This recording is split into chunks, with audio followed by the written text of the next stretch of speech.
ఒకరోజు ముందు మెంతులు నానబెట్టేసుకొని ఓవర్ నైట్ కూడా ఈ విధంగానే నానబెట్టేసుకొని తర్వాత రోజు కుండీలో ఈ విధంగా గుల్లగా ఉండేలాగా మట్టి అనేది చూసుకొని ఇప్పుడు నానబెట్టుకున్న మెంతులను అయితే ఈ విధంగా మనం కుండీలో అయితే చల్లుకోవాలి.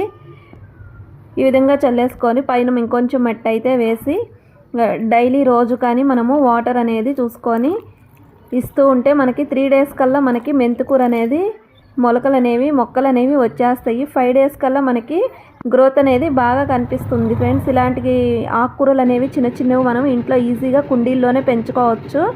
ఎలాంటి కెమికల్స్ అనేవి ఏవి యూజ్ చేయకుండా మనం ఈజీగా తోటకూర, పాలకూర, చుక్కకూర, మెంతికూర ఈ విధంగా ఈజీగా మనం ఇంట్లోనే అయితే కుండీల్లో పెంచుకోవచ్చు అనమాట. ఇట్లా మన చేత్తో వేసి పెంచుకొని మనము ఇంట్లో వంటకు అనేది ఉపయోగించామంటే ఆ సాటిస్ఫాక్షను ఆనందమే వేరు కదా ఫ్రెండ్స్. కాబట్టి ఇంట్రెస్ట్ ఉన్న వాళ్ళు తప్పకుండా ఈజీగా ఎటువంటి కెమికల్స్ అనేవి లేకుండా ఈ విధంగా ఆకుకూరలు అనేవి ఇంట్లోనే పండించేసుకోండి. అలాగే వీడియో నచ్చినట్లయితే తప్పకుండా లైక్ చేయండి, షేర్ చేయండి, ఛానల్ని సబ్స్క్రైబ్ చేసుకోవడం మాత్రం అస్సలు